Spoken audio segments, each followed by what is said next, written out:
Well, in closing, Madeline Albright, former Secretary of State, passed away recently at the age of 84. While there have been several obits and retrospectives of her life and service, Albright as feminist icon, she's yet another architect of the war on terror to pass away in the last 5 months. Colin Powell died in October of last year.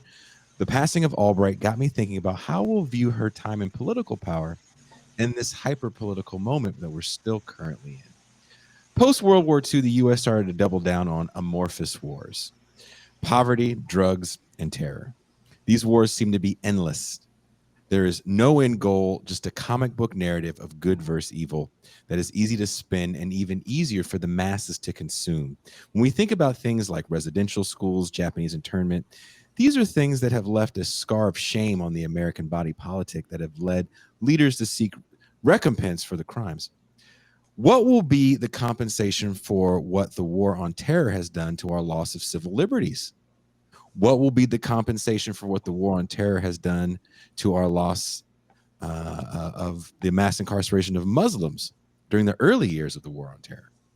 Minority Report is not the future. It is the past. It is now. There is a preemptive fight against the fear of a manufactured other. If the war on drugs during the Nixon administration was a war on poor blacks and white leftists, what three-letter agencies did it birth? What does victory look like 50 plus years later? And what was it even supposed to look like? The war on terror has birthed some very powerful agencies with expanded power and a gutting of judicial review.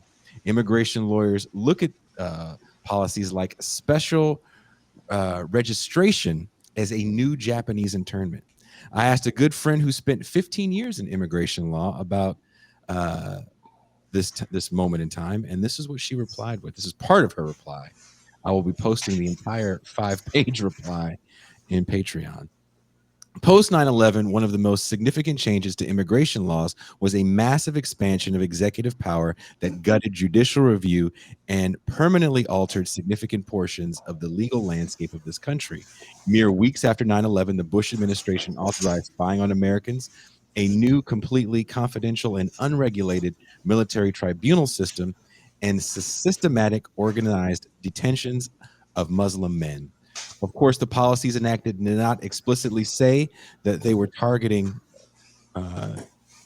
Muslims, but the language was transparent enough and the enforcement blatant enough that the intention behind the policies was crystal clear.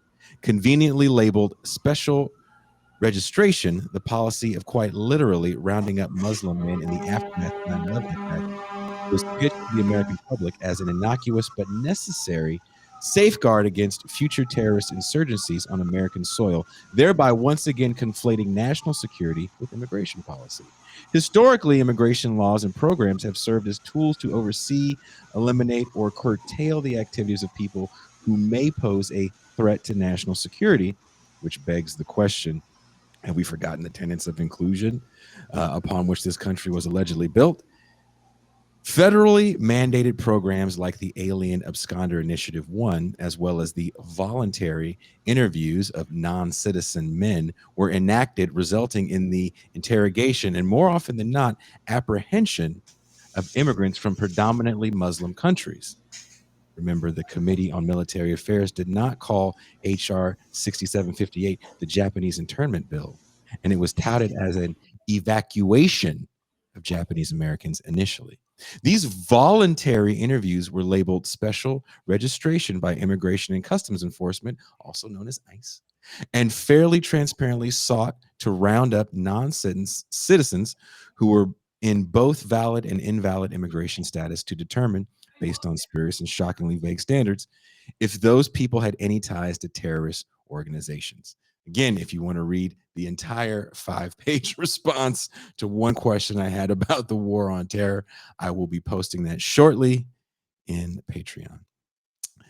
The language of amorphous wars isn't lost on the left/progressive wing of capital as well. The war on racism or anti-racism, social justice, wokeism warriors seem to be fighting endless battles that have some lucrative dividends. Tamika Mallory, who helped organize the Women's March after the election of Trump, took that woke rhetoric to the bank, became part of the pro-BLM ad campaigns we saw during the summer protests of 2020. Are six-figure diversity and inclusion positions making racism go away? Is it really designed to? If inexorable racism is the root cause of economic precarity, then how can we ever hope to live in a world without Black and brown suffering? We'll answer that question and so much more in the bonus patron half of the show called the Champagne Room. Are you guys ready to get out of here? Yeah, man. I could go for some champagne. Thank you for watching. Please don't forget to hit like and subscribe on your way out.